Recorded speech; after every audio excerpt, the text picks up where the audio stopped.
Mais leur joute n'était pas un simple jeu. Gagner était une question de vie ou de mort. Si les combats de gladiateurs peuvent être considérés comme un sport, c'est le plus brutal et le plus sanglant que l'humanité ait connu. Je suis un gladiateur. Ma vie se résume à cet horizon. Là-haut, c'est la mort qui m'attend. Dans ces souterrains, des hommes ordinaires sont devenus des guerriers de légende. Notre matériel d'intervention. Nous allons partir à la recherche d'un tunnel mystérieux. On va peut-être trouver le tunnel grâce auquel les gladiateurs rejoignaient le Colisée. Et visiter une crypte oubliée, révélant les origines des combats de gladiateurs. Regardez. Nous plongeons dans le secret des villes pour remonter le temps jusqu'à l'ère des gladiateurs.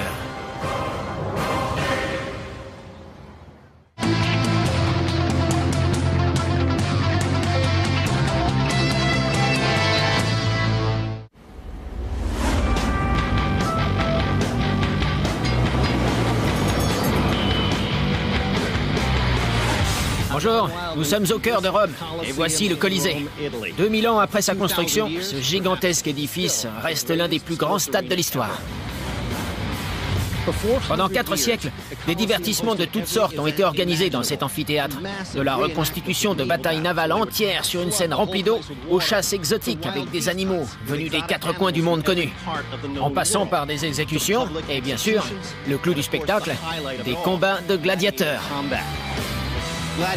À l'époque, les gladiateurs étaient des mythes vivants, de véritables stars, mais ils étaient loin de mener une vie enviable. On connaît tout de leurs combats dans l'arène, mais le reste de leur univers nous est pratiquement inconnu. D'où venaient-ils? Quel était leur quotidien? Leur histoire s'est peu à peu effacée au cours des siècles et demeure enfouie dans les entrailles de la Terre. À son apogée, la Rome antique s'étend sur un territoire de plus de 5 millions de kilomètres carrés.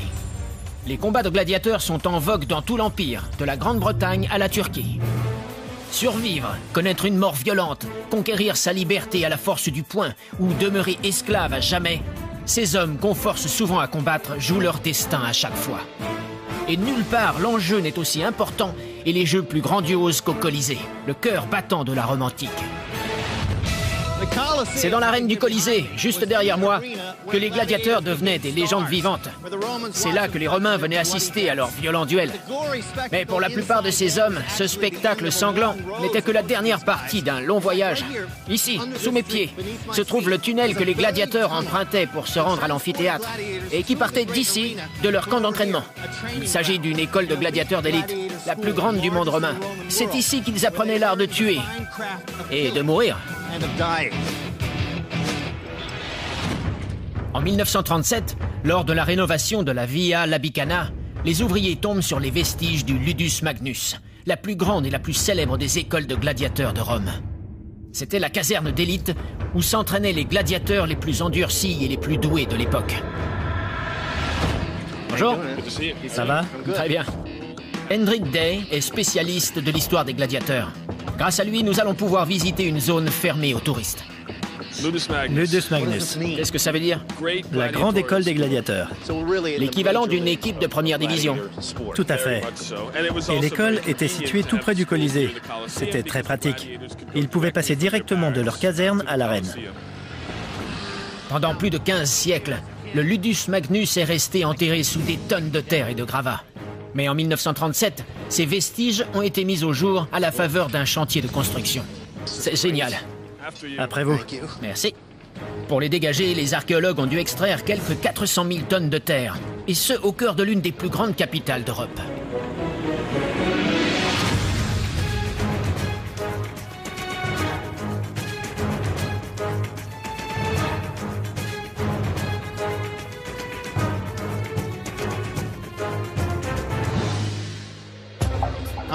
Où se situait exactement cette école? Tout autour de nous. Il s'agit d'un bâtiment de plus de 100 mètres de long et un peu moins de large. Combien de gens vivaient et travaillaient ici? Des centaines, voire des milliers. Le Ludus Magnus voit le jour entre 81 et 96 après Jésus-Christ, sous le règne de l'empereur Domitien. C'est un modèle réduit de l'arène du Colisée. Il fait à peu près la moitié de sa taille et compte 3 niveaux. L'édifice mesure 100 mètres de longueur et un peu moins dans sa largeur. Il est recouvert de marbre. Cette enceinte accueille des centaines de gladiateurs, des cuisines, des installations médicales et une forge pour fabriquer des armes. Ces combattants extrêmement bien entraînés sont des esclaves et en conséquence, les accès sont sévèrement gardés. Après la chute de l'Empire romain, la ville se délabre peu à peu. Les bâtiments comme le Ludus Magnus sont dépouillés de leurs blocs de pierre et de marbre et remplis de déblais. Peu à peu, l'antique capitale disparaît sous 6 mètres de gravats. Lorsque les ruines du Ludus Magnus sont mises au jour, nombre de ces murs se sont effondrés. Mais les principales structures souterraines de cette école d'élite sont encore intactes. Imaginons, je me bats contre Rome. Je suis fait prisonnier et je me retrouve au cœur d'un système complexe. On m'envoie à Rome et à partir de là, qu'est-ce qui m'arrive? On peut vous prendre vos armes et votre armure et vous envoyer au Colisée pour y être exécuté par un gladiateur pour divertir le public. Si vous avez de la chance, ou si vous êtes un guerrier chevronné, vous aurez peut-être le droit de devenir un gladiateur. Les gladiateurs sont issus de toutes les couches de la société. Plusieurs sénateurs combattent dans l'arène pour forcer le respect du peuple et accroître leur popularité. L'empereur Commode lui-même s'est entraîné ici pour devenir gladiateur. Mais il a été assassiné la veille même de son premier combat. Mais la plupart d'entre eux sont des esclaves comme le légendaire Spartacus et des prisonniers de guerre, un divertissement de choix pour une foule avide de sang. Pas très réjouissant. On est coincé ici jusqu'à ce qu'on soit tué ou qu'on soit affranchi. On avait une petite chance de devenir célèbre et peut-être de gagner célébrité et fortune. Et quand on était esclave, on pouvait conquérir sa liberté. Les gladiateurs sont équipés d'armes, de casques et de protections diverses qui imitent ceux des armées que Rome a vaincues au cours des siècles. La plupart du temps, ces casques encombrants et les lourds boucliers de métal handicapent les gladiateurs plus qu'ils ne les protègent. Dans la Rome antique, on ne confrontait pas un poids lourd à un autre. On trouvait beaucoup plus intéressant de lancer 3 combattants de petite taille contre un géant. Certains combats sont ciné-missionnés, sans quartier. On doit s'affronter jusqu'à la mort.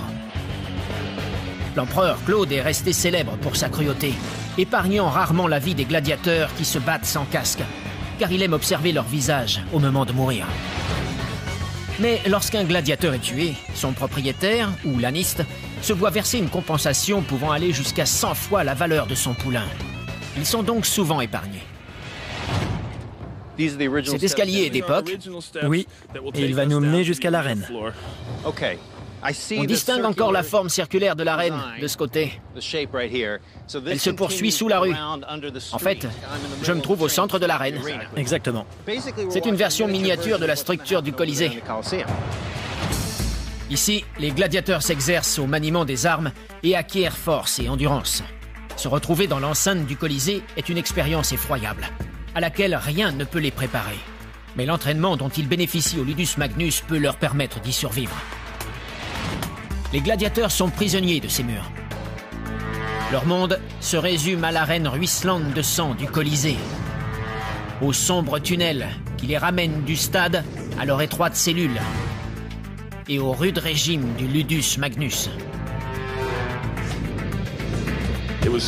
C'était à la fois un camp d'entraînement et une prison. Même les citoyens libres qui devenaient gladiateurs devaient signer pour un certain nombre d'années. Et tant qu'ils n'avaient pas fait leur temps, il n'y avait qu'un seul moyen de sortir d'ici, c'était les pieds devant. Pendant plusieurs siècles, le Ludus Magnus va demeurer une véritable institution romaine. Mais des structures plus anciennes encore sont enterrées sous ces murs, et elles conduisent peut-être au fameux tunnel qui le relie au Colisée. On peut descendre par là? Je crois bien. Peu de gens ont la chance de les voir, et notre équipe est la première à visiter l'endroit depuis la fin des fouilles. C'est délirant.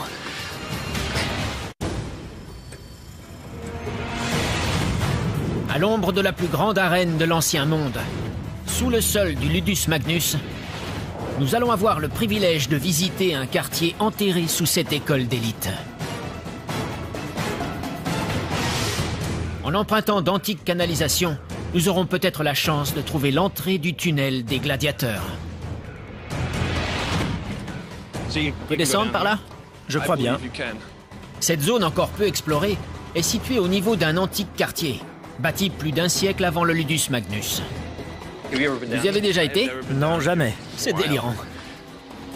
Nous y trouverons peut-être des indices quant à l'emplacement du tunnel qui reliait autrefois le Colisée au Ludus Magnus.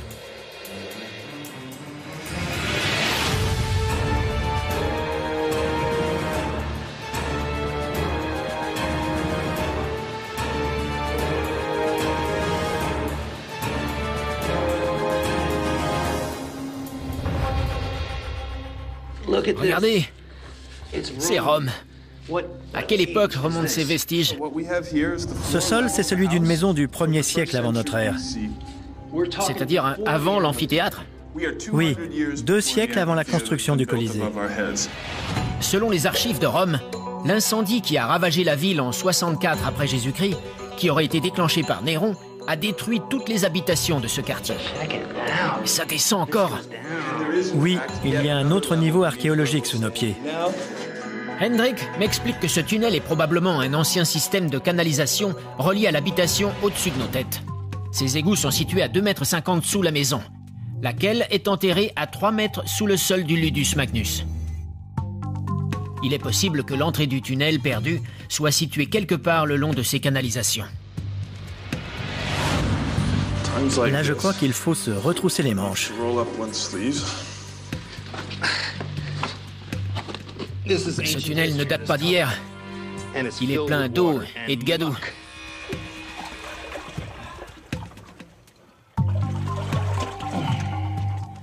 Voilà, c'est dégoûtant.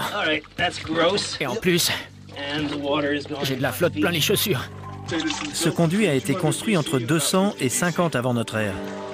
Ce tunnel est assez solide pour supporter la rue au-dessus de nous, mais un éboulement nous empêche d'aller plus loin. Il est dangereux de tenter de le dégager.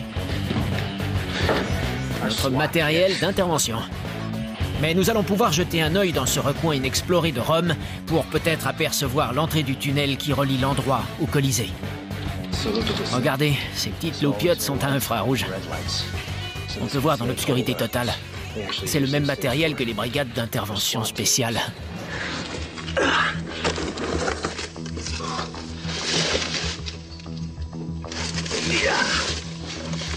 Je vais la passer derrière les gravats. Et voilà. Je fais le point. Oh, c'est génial. On distingue un autre passage. À travers les gravats, on aperçoit l'entrée d'un autre tunnel qui s'enfonce droit dans la direction du Colisée. Mais l'éboulement nous empêche d'aller plus loin. Ça me rend dingue d'être si proche du but. Mais je crois que tout archéologue me dirait que ce serait pas raisonnable de vouloir continuer à avancer. Je risquerais de tout faire effondrer.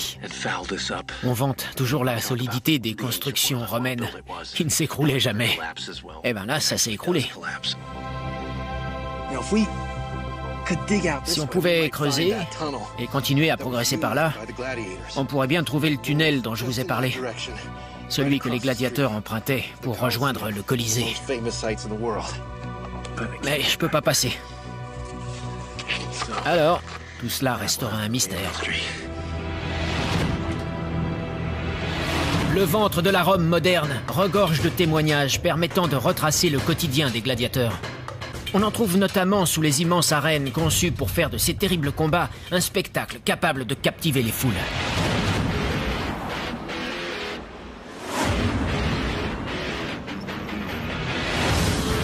Nous sommes devant l'Olimpico, le stade de l'équipe de l'AS Roma. Le match va bientôt commencer et l'atmosphère est un peu fiévreuse. Les fans de foot italiens ont la réputation d'être très bruyants. C'est une tradition vieille de 2000 ans. Mais dans la Rome antique, ces fans n'auraient pas applaudi un but, mais un massacre. Et tandis qu'en surface, la foule tapageuse admirait le spectacle, sous l'arène, l'ambiance était toute différente. Une petite armée de techniciens et de machinistes s'affairait autour des gladiateurs, des condamnés et des bêtes sauvages, tous attendant la mort sous une forme ou une autre.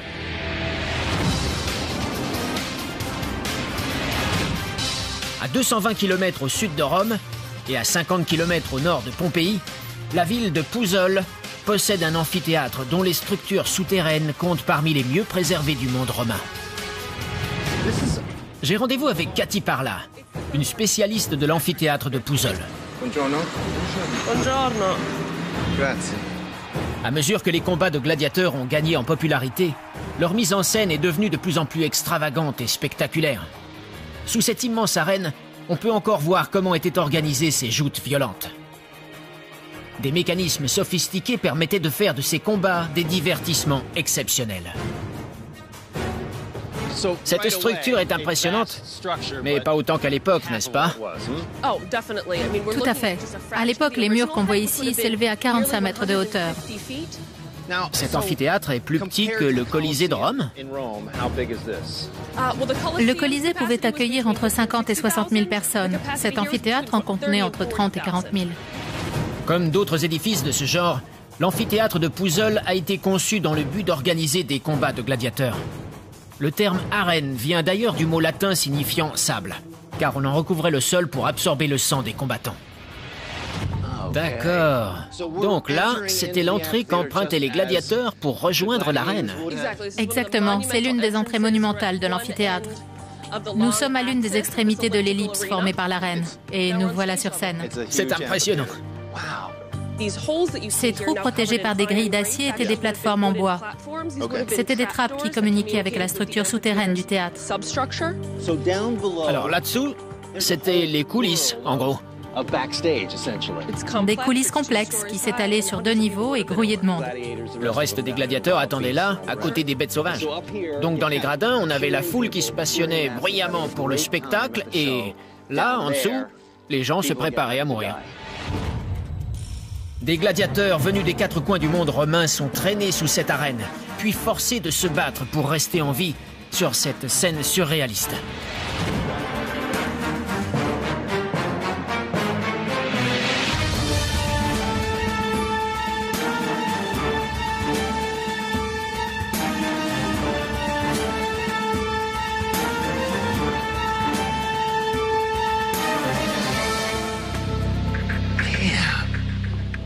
À combien de mètres est la surface?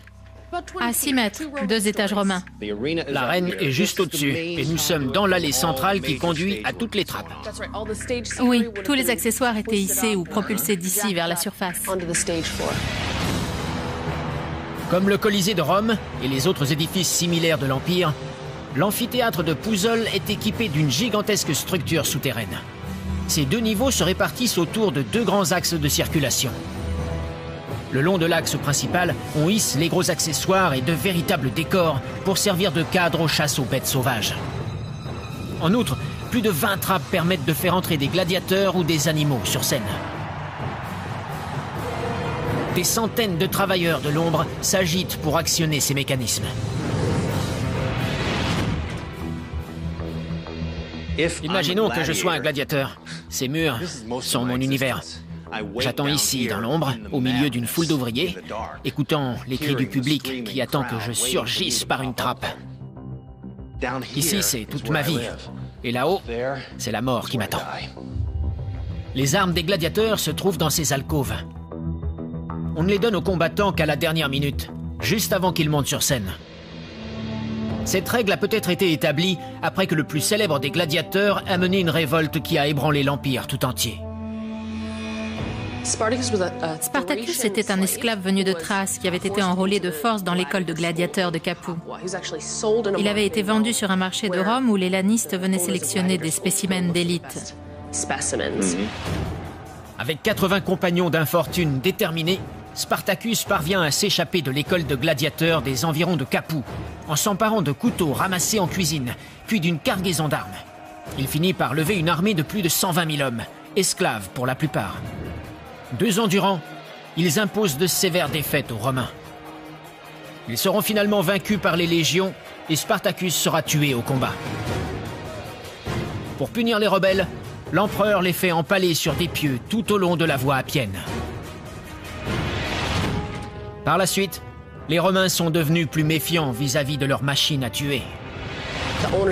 Les lannistes sont devenus bien plus prudents lors de l'entraînement de leurs gladiateurs.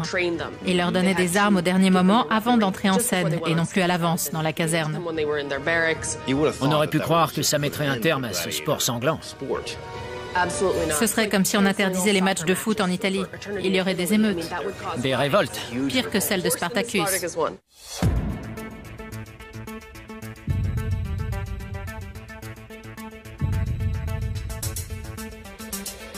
Les entrailles de l'amphithéâtre de Pouzzoles abritent toute la machinerie nécessaire à la création d'un spectacle grandiose et ahurissant. Des gladiateurs ou des bêtes sauvages surgissent de trappes pour surprendre leurs adversaires. Des décors entiers sont hissés sur scène. Ces coulisses souterraines ont fait des combats de gladiateurs des divertissements d'un genre nouveau. Nous sommes au niveau inférieur des coulisses. C'est ici qu'ils soulevaient d'énormes poids. Hommes, animaux, cages, tout, jusqu'à l'arène qui se trouve juste au-dessus. Pour ce faire, il fallait un système de poulies, et il y en a absolument partout. C'est d'une complexité inouïe. Ils ont été très loin pour mettre en œuvre ces spectacles complètement déments. Une journée à l'amphithéâtre de Pouzzoles, c'est la garantie d'assister à un délire de combat, de sang et de meurtre. Le matin, on commence par des chasses et des combats d'animaux. Ensuite, après le déjeuner et quelques coupes de vin, ce sont les exécutions. Et puis vient enfin le clou du spectacle, les joutes de gladiateurs, souvent jusqu'à la mort. Pour les hommes qu'on poussait dans cette arène, ça devait être une expérience terrifiante. Mais si élaboré que soit le décor, l'issue du spectacle est invariablement la même, un bain de sang. En général, on ne confronte pas plus de quelques dizaines de paires de gladiateurs. Mais lors des grands événements, comme la célébration d'une victoire militaire, les empereurs peuvent réunir jusqu'à 5000 paires de gladiateurs et les combats s'étalent sur 4 mois. Les organisateurs de ces jeux inventent sans cesse des mises en scène plus extravagantes. De fait, nombre de spécialistes avancent que, comme le Colisée, l'amphithéâtre de Pouzzoles pouvait être inondé pour y reconstituer des batailles navales. Un sombre tunnel situé tout au bout de l'axe latéral semble conforter cette théorie.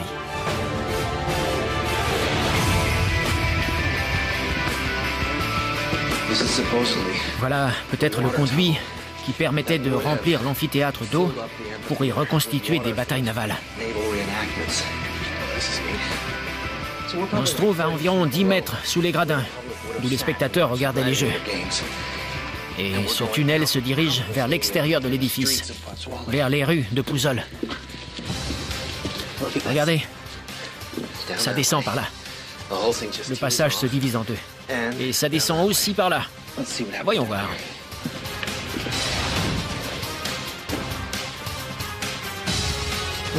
Nous sommes à l'intérieur d'un aqueduc souterrain, conçu pour transporter de grandes quantités d'eau dans un amphithéâtre contenant un public de 30 000 personnes. Cela montre bien l'immense importance que revêtent ces jeux à l'époque. Rome ne se contente pas de maintenir les frontières d'un empire démesuré, elle donne aussi à ses citoyens des divertissements de dimension épique.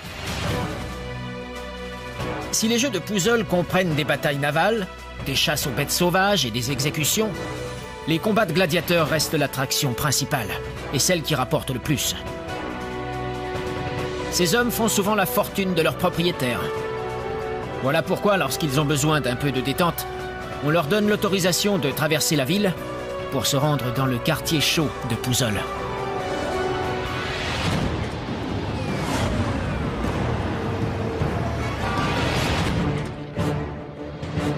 J'ai rencontré un habitant de Pouzzoles, Antimo Di Domenico, qui arpente ces rues pavées depuis sa plus tendre enfance. Pouzzoles, ou Puteoli, comme on l'appelle à l'époque romaine, est situé dans les champs Flégréens, une région volcanique qui comprend aussi le Vésuve, le volcan qui a détruit Pompéi. La ville a été construite sur les flancs d'un autre volcan, le Solfatare. Ici, le terrain est instable et les collines peuvent parfois s'effondrer. Mais cette activité sismique a aussi révélé de vastes portions de la ville antique, dont l'ancien quartier chaud de Puteoli. On accède à la Puteoli du 1er siècle par l'hôtel de ville. C'est par là? Oui. Ce dernier cache une antique maison close et la preuve que les gladiateurs trouvaient ici un court répit avant d'affronter les horreurs de l'arène.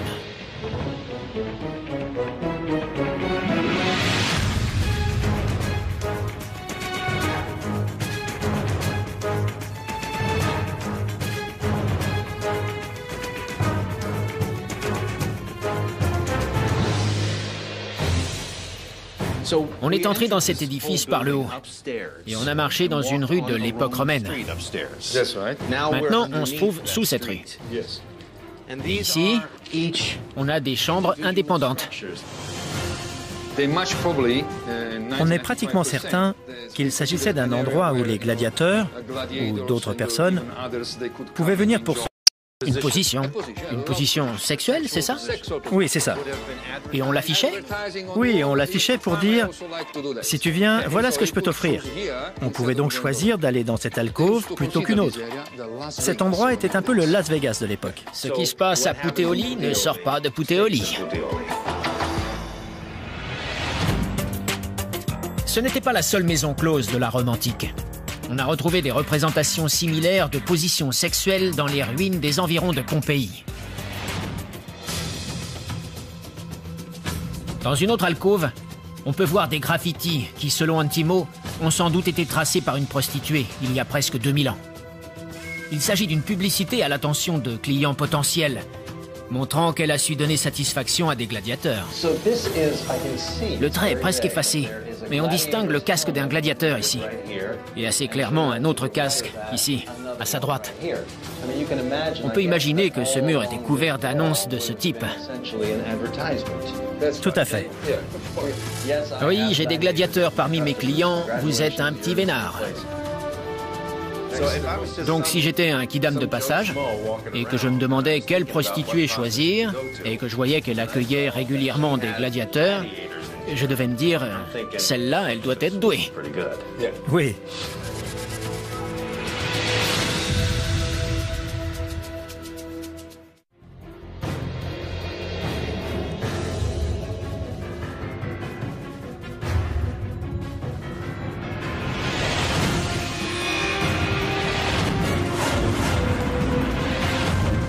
Voici le cirque Maxime, célèbre pour ses courses de chars. Il n'avait pas été conçu pour les combats de gladiateurs, mais on en organisait tout de même. À l'époque, les révoltes populaires étaient une menace constante. Donner à la plèbe l'occasion de se défouler en la divertissant était le moyen de préserver la sécurité de l'État et du pouvoir. C'était une manœuvre politique très efficace. Des fouilles récentes menées au cœur de Rome ont permis de mieux comprendre comment ils procédaient. Elles ont mis au jour les recoins secrets dans lesquels les Romains vénéraient une divinité venue des confins de l'Empire.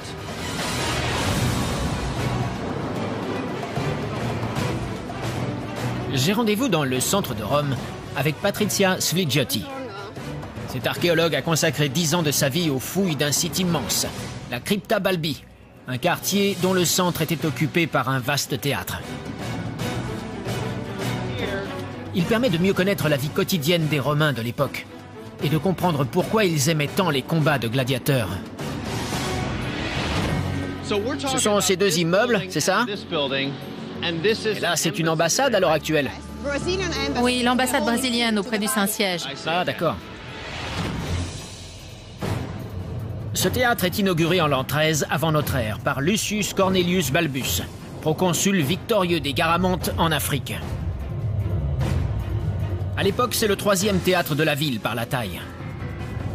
Mais après de multiples destructions et reconstructions, ce véritable centre de divertissement antique s'est finalement retrouvé englouti sous la ville moderne. Allons-y.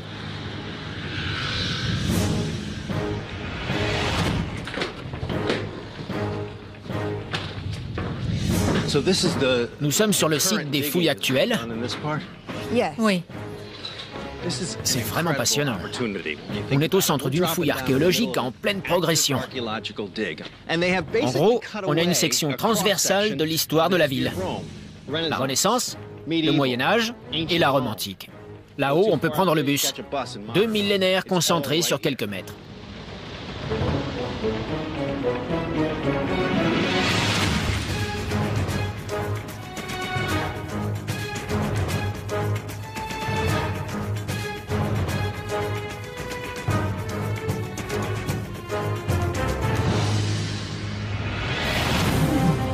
Le quartier de la Crypta Balbi a été découvert dans le jardin d'une villa médiévale. Les fouilles entreprises à partir de 1983 ont permis de mettre au jour une énorme portion de la ville antique. Ce quartier possédait des bâtiments officiels, et notamment un centre de distribution du blé. Ici, une fois par mois, les citoyens de Rome pouvaient venir chercher du blé gratuitement. Cet avantage faisait partie de la stratégie de Rome. Un peuple heureux et bien nourri était bien plus facile à contrôler. Les Romains avaient une expression très intéressante à ce sujet. Panem et circenses, c'est-à-dire du pain et des jeux. En gros, on nourrissait les gens et on les divertissait. Au fil des siècles, la violence s'installe dans un monde romain sans cesse ébranlé par la guerre et les révoltes. Bientôt, les distributions de nourriture et les théâtres comme celui-ci ne suffisent plus à contenter le peuple. L'Empire doit lui proposer des divertissements toujours plus délirants, et les combats de gladiateurs sont le dérivatif idéal pour assouvir sa soif de sang. Ils sont financés par l'empereur, par des sénateurs ou de riches patriciens cherchant à gagner la faveur du public. Le Sénat doit même limiter le montant qu'un particulier peut dépenser lors de ces jeux, de crainte qu'il se constitue une armée privée capable de renverser l'ordre établi.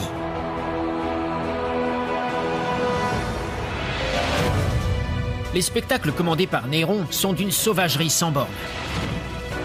Ils mélangent théâtre classique et combats sanglants. Dans les tragédies grecques, certains rôles sont tenus par des condamnés. Et lorsque le drame requiert que leurs personnages soient tués, c'est un véritable bourreau qui s'avance pour les exécuter sur scène. Mais pendant que certains Romains se repaissent de violence au Colisée, d'autres se tournent vers un ancien culte. À l'ombre de l'ancien théâtre de Balbus, des vestiges témoignent de l'existence d'une société secrète. Au sud-est du site de la Crypta Balbi, tout près du théâtre, se trouve un sanctuaire dédié à un culte mystérieux, très populaire dans l'armée romaine.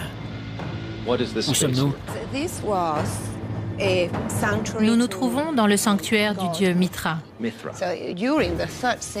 Au IIIe siècle de notre ère, cet espace, situé derrière la Crypta Balbi, a été transformé en sanctuaire dédié à ce dieu perse. C'est ici qu'on tuait rituellement le taureau. On pratiquait des sacrifices rituels, en fait. Tout à fait. Et on pense que ce trou qu'on voit creusé dans le sol pourrait être ce qu'on appelle la fossa sanguinis, le réceptacle dans lequel on recueillait le sang du taureau. Comme d'autres cultes exotiques pratiqués à Rome, le mitraïsme a été introduit par les soldats revenant des campagnes d'Orient. Si ce culte était populaire dans les armées, c'est parce que Mithra était considéré comme un dieu invincible. Et cette idée s'accordait avec celle de l'invincibilité du soldat romain. Peu à peu, ce culte se répand dans les plus hautes sphères de la société romaine. Il finit même par compter des sénateurs, voire des empereurs. Il semblerait que Néron et Commode, lequel souhaitait tant devenir gladiateur, aient compté parmi les adeptes du mitraïsme. Ce culte est si bien implanté dans toutes les couches de la société romaine qu'on a dit que lorsque l'empereur Constantin s'est converti au christianisme au IVe siècle de notre ère, il a intégré de nombreux rituels et symboles mitraïques dans la religion chrétienne. Le 25 décembre, jour de la naissance de Mithra, est ainsi devenue la date à laquelle on célèbre la naissance du Christ.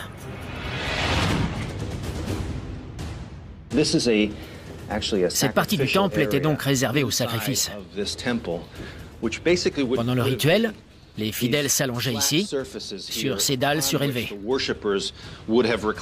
Le dieu Mithra conférait à ses fidèles un sentiment d'invincibilité. On se doute que c'était quelque chose qui parlait aux gladiateurs, puisque leur vie entière tournait autour de combats où ils jouaient leur vie.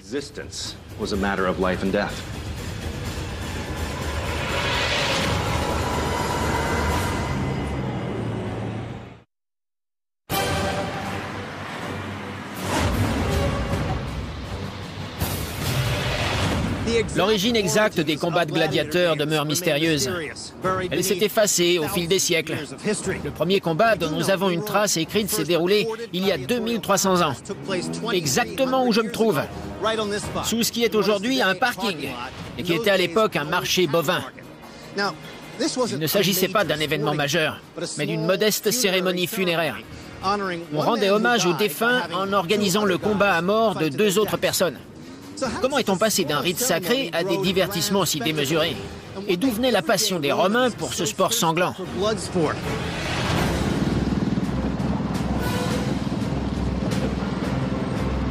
Pour découvrir l'origine mystérieuse des combats de gladiateurs, j'ai rendez-vous sur la voie appienne avec Saskia Stevens, une spécialiste des rites funéraires romains. Cette artère est la plus grande et la plus importante de la Rome antique.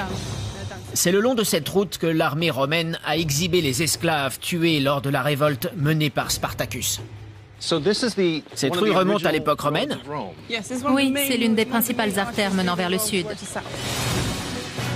Cette route partait de l'extérieur du Pomerium, l'enceinte sacrée de la ville, qui sépare la cité des vivants du monde extérieur, celui des morts. À l'époque, les soulèvements, les guerres et les épidémies sont monnaie courante. La mort fait partie du quotidien des Romains, et rien ne symbolise mieux la lutte éternelle pour la vie que les combats de gladiateurs. On a des tombes de part et d'autre de la voie. Là, c'est une tombe? Oui. Donc des centaines de milliers de gens sont enterrés tout le long de la voie appienne. Exactement. Saskia nous a organisé une visite dans un columbarium, une chambre funéraire appartenant à un affranchi devenu un citoyen romain très en vue, un homme du nom de Pomponius Hylas. Aujourd'hui, l'entrée de cette chambre est située dans un parc et peu de gens connaissent son existence. Vu de la surface, on ne voit rien à part ce petit édifice moderne qui protège l'entrée. Mais à l'intérieur, on a une tombe incroyable. Partout autour de nous, à l'extérieur de l'enceinte de la ville antique, on a des tombes et des sépultures.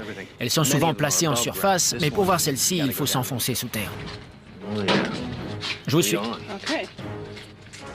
Attention aux marches. Elles n'ont pas été empruntées depuis longtemps.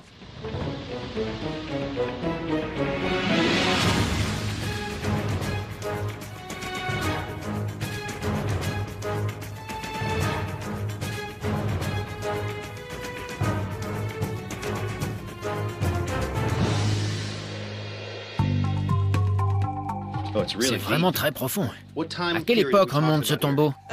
Au début du 1er siècle de notre ère. Nous nous enfonçons de 2000 ans dans le passé, vers les tombes de Romains de l'Antiquité. Que dit cette inscription, Saskia? C'est probablement le nom des propriétaires du columbarium. Cneus Pomponius Hylae et son épouse Pomponiae Vitalinis. C'est vraiment extraordinaire. Ce tombeau se trouve à 13 mètres de profondeur. Il a été creusé dans le tuf volcanique qui forme le sous-sol de la ville pour abriter de nombreuses dépouilles. Ses propriétaires creusaient une nouvelle niche lorsqu'une famille achetait une concession pour un défunt. Et l'intérieur a fini par ressembler à un nid d'abeilles. Regardez-moi ça. Il y a des dizaines de petites niches avec... Ce sont des cendres qu'on voit? Oui, ce sont des urnes cinéraires romaines. On y trouve encore des fragments d'os. Les Romains incinèrent généralement leurs morts. Mais avant de placer le corps sur le bûcher, on pratique des rites extravagants en l'honneur du défunt. Et selon Saskia, ce sont ces rites qui sont à l'origine des combats de gladiateurs. On organisait des jeux funéraires, et plus ces joutes étaient grandioses, plus ce personnage était important. Et quand vous dites joute, il s'agit de combats de gladiateurs? Oui. Oui, le combat de gladiateurs se caractérise par une lutte pour la vie. Il se situe à la croisée du monde des vivants et de celui des morts. On attire en quelque sorte la mort à soi et on doit se battre pour gagner sa survie. Vous pensez que ces combats montrent que cette culture était très consciente de sa propre mortalité et qu'on avait besoin de la voir constamment représentée, même sous forme de jeu? Je pense oui. L'enterrement des gladiateurs varie également selon leur rang. Les funérailles des plus célèbres d'entre eux sont payées par une sorte de syndicat des gladiateurs, dont beaucoup sont membres. D'autres sont simplement jetés dans le fleuve ou dans une fosse commune avec leurs compagnons de combat. Voilà ce qui attendait les membres de la bourgeoisie, ceux qui jouissaient d'un certain statut social, qui étaient riches et respectables. C'était pas mal. Mais quand il s'agissait de la mort de sénateurs ou d'empereurs, imaginez la démesure des funérailles.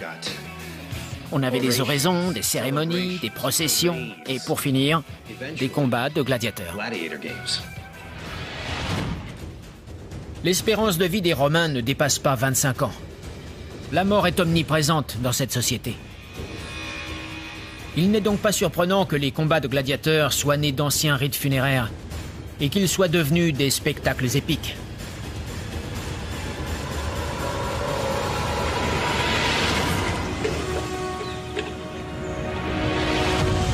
Le dernier combat de gladiateurs dont on a gardé la trace s'est déroulé en 404 de notre ère. Pendant 6 siècles, ces joutes mortelles ont été le divertissement le plus prisé de tout l'Empire romain. Qu'ils soient des héros ou des parias, des sénateurs ou des esclaves, les gladiateurs comptaient parmi les athlètes les plus illustres de leur temps. Ils pouvaient conquérir la célébrité, la fortune et la liberté à la force de leurs bras. Mais leur vie quotidienne, leur histoire personnelle, demeure cachée dans les entrailles de la terre.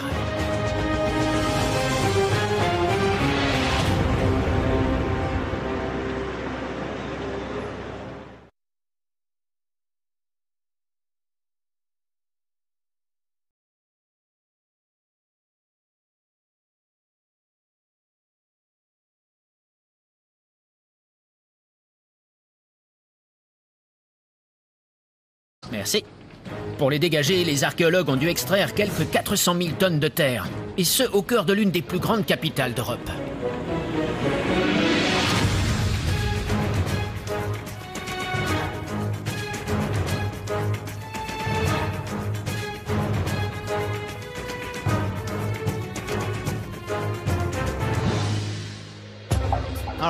Où se situait exactement cette école ? Tout autour de nous. Il s'agit d'un bâtiment de plus de 100 mètres de long et un peu moins de large. Combien de gens vivaient et travaillaient ici ? Des centaines, voire des milliers. Le Ludus Magnus voit le jour entre 81 et 96 après Jésus-Christ, sous le règne de l'empereur Domitien. C'est un modèle réduit de l'arène du Colisée. Il fait à peu près la moitié de sa taille et compte 3 niveaux. L'édifice mesure 100 mètres de longueur et un peu moins dans sa largeur. Il est recouvert de marbre. Cette enceinte accueille des centaines de gladiateurs, des cuisines, des installations médicales et une forge pour fabriquer des armes.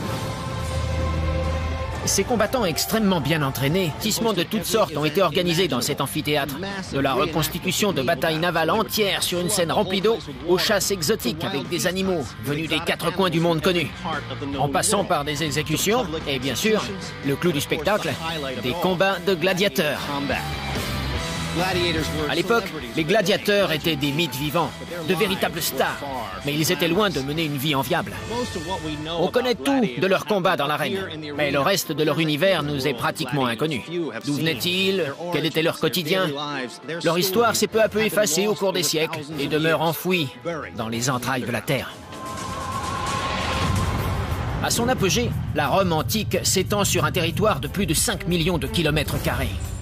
Les combats de gladiateurs sont en vogue dans tout l'Empire, de la Grande-Bretagne à la Turquie. Survivre, connaître une mort violente, conquérir sa liberté à la force du poing ou demeurer esclave à jamais, ces hommes qu'on force souvent à combattre jouent leur destin à chaque fois.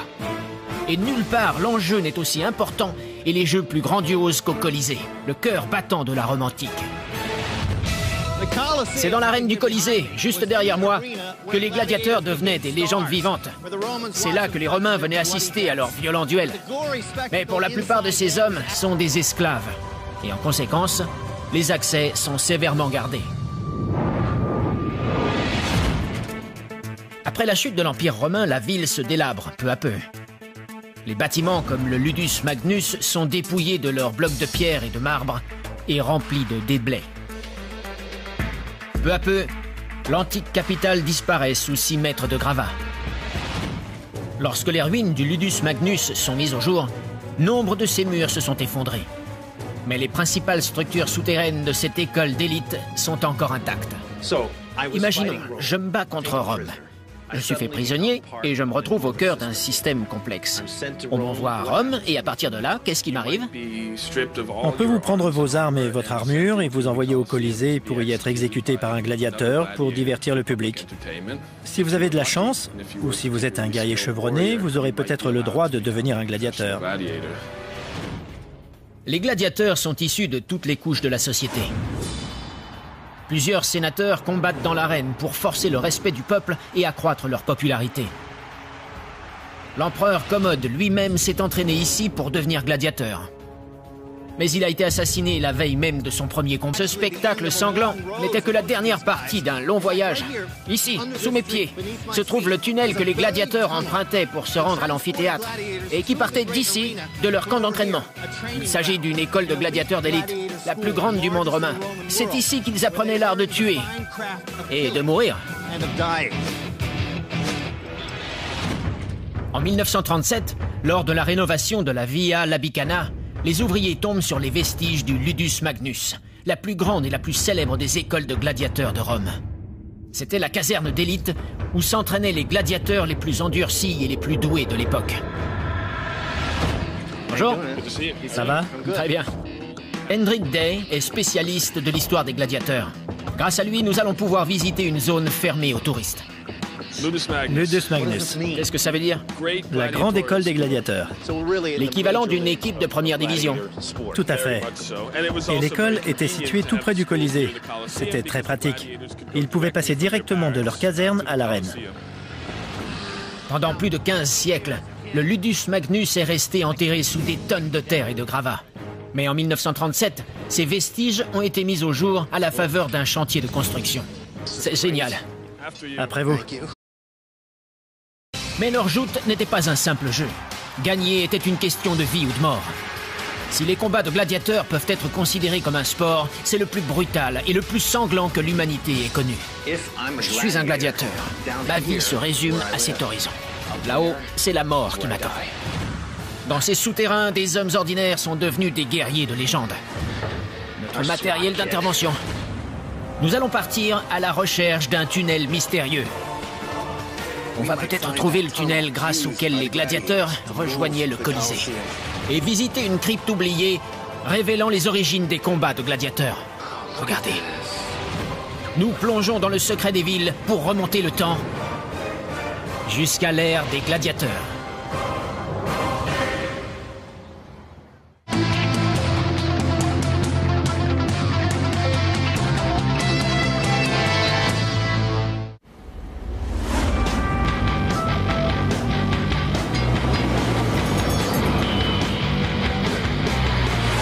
Bonjour, nous sommes au cœur de Rome, et voici le Colisée. 2000 ans après sa construction, ce gigantesque édifice reste l'un des plus grands stades de l'histoire. Pendant 4 siècles, des divertissements